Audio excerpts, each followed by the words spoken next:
PM ख़बर नाज़रीन नवासा share कंदासीं त सिंध जे तारीख़ी ढंढ कींचर जे चिलिया पॉइंट ते मुबैना तौर बासर जे कब्ज़े जी कोशिश कई वई आहे। अव्हांखे ॿुधायूं पिया सिंध जे तारीख़ी ढंढ कींचर ते चिलिया पॉइंट ते मुबैना तौर बासर लैंड माफ़िया पारां कब्ज़े जी कोशिश कई वई आहे। बासर सेंचुरी ऐं रामसर साइट करार ॾिनल कींचर किनारे ते पिकनिक पॉइंट जो बोर्ड हणी 100 एकड़ ज़मीन वालारे छॾी आहे। कींचर बचायो कमेटी जे अॻवाननि पारां आगाही ॾियण बाद डीसी कार्रवाई जो हुकुम ॾेई छॾियो आहे।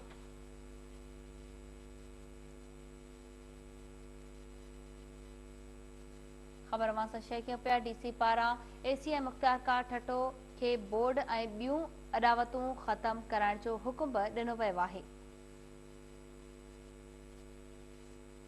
सिंध जे तारीख़ी ढंढ कींचर जे चिलिया पॉइंट ते मुबैना तौर बासर लैंड माफ़िया पारां कब्ज़े जी कोशिश कई वई आहे। डीसी पारां एसीएम मुख्तार कार खे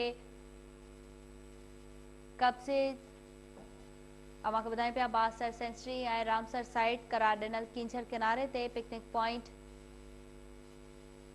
ठाहे छॾिया आहिनि। कींचर बचायो कमेटीअ जे अॻवाननि पारां आगाही ॾियण बाद डीसी कार्रवाई जो हुकुम बि ॾेई छॾियो आहे। इन जा तफ़सील मालूम कंदासीं। असां सां टेलीफोन लाइन ते मौजूद आहे केटीएन न्यूज़ रिपोर्टर महबूब बिरोही।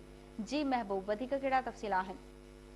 जी, सिंध जे तारीख़ी ढंढ कींचर जे चिलिया पॉइंट वारे वॾे हिसे ते लैंड माफ़िया राति विच में कब्ज़ो करे वरितो आहे, जिते हिकु पिकनिक पॉइंट जे नाले ते हिकिड़ो साइन बोर्ड बि लॻायो वियो आहे। उन सां गॾोगॾु कींचर जे किनारे ते चिलिया जी वॾी एराज़ी ते जेको आहे वालार करे जेका आहे मशीनूं लॻाए सेंचुरी रामसर साइड करार ॾिनल कींचर किनारे ते कब्ज़ो कयो वियो आहे। तफ़री पॉइंट ऐं हाउसिंग स्कीम शुरू कराइण जूं तयारियूं शुरू कयूं वयूं आहिनि, जंहिं ते सुजान दुरनि में ऐं ख़ासि तौर ते कींचर बचाव एक्शन कमेटी उन्हनि में गश्ती जी लहर दौड़ी वई आहे। कींचर बचाव एक्शन कमेटी जे अॻवान जो हिकु वफ़द आदम गंदरो, इरशाद उमर गंदरो, अनीस सैलायो, अयूब मलाई ॿियनि जी अॻवानी में हिन वक़्तु डीसी ठट्टो सां उन्हनि मुलाक़ात कई आहे ऐं डीसी ठट्टो खे आगाह कयो आहे। उहे वीडियोज़ उन्हनि खे ॾेखारियो आहे त जेका पिकनिक पॉइंट जे नाले ते कींचर किनारे कब्ज़ा माफ़िया कब्ज़ो कयो आहे, उन खां अॻु में सोनेरी पॉइंट ते कब्ज़ो कयो वियो हो, जंहिं ते सख़्तु एहतिजाजनि खां पोइ उहो कब्ज़ो ख़ाली करायो वियो। हिन वक़्तु ॿीहर जेको आहे सिंध जे तारीख़ी ढंढ कींचर जे इंतहाई अहम हिसे ते बासर माण्हुनि पारां कब्ज़े वारे मामले ते डीसी ठट्टो ओसमान तनवीर खे आगाही ॾिनी वई आहे। जंहिंखां पोइ डीसी ठट्टो ओसमान तनवीर सां ॻाल्हि ॿोल थी आहे। हुनजो चवणु आहे त असिस्टेंट कमिश्नर ठट्टो, मुख्तियार कार ठट्टो ऐं एसएचओ जेको आहे एंटी इंक्रोचमेंट आहे उन ते मुश्तमल टीम जोड़ी वई आहे। उन्हनि खे हिदायतूं जारी कयूं वयूं त उहे फौरी तौर ते जेको आहे कब्ज़ो आहे उहो साइन बोर्ड आहे उन्हनि खे ॾातो वञे ऐं कब्ज़ो ख़ाली कराए रिपोर्ट ॾिनी वञे। पर हिन वक़्तु ताईं अञा अमली तौर ते कार्रवाई न थी सघी आहे। अलबत्त डीसी ठट्टो पारां अहिड़ियूं हिदायतूं ॾिनी वयूं आहिनि।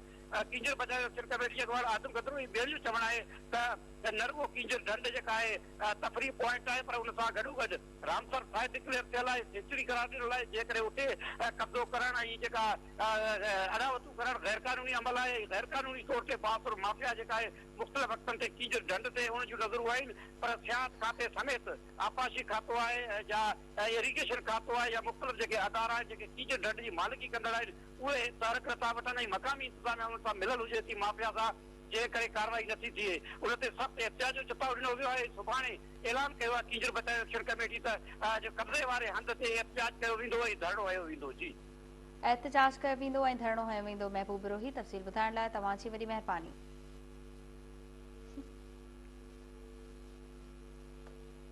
कींचर बचाव कमेटीअ जे अॻवाननि पारां आगाही ॾियण बाद डीसी कार्रवाई जो हुकुम ॾेई छॾियो आहे। ख़बरुनि जे सिलसिले खे अॻिते वधाईंदासीं। ख़बर शामिल कंदासीं। Peoples party election commission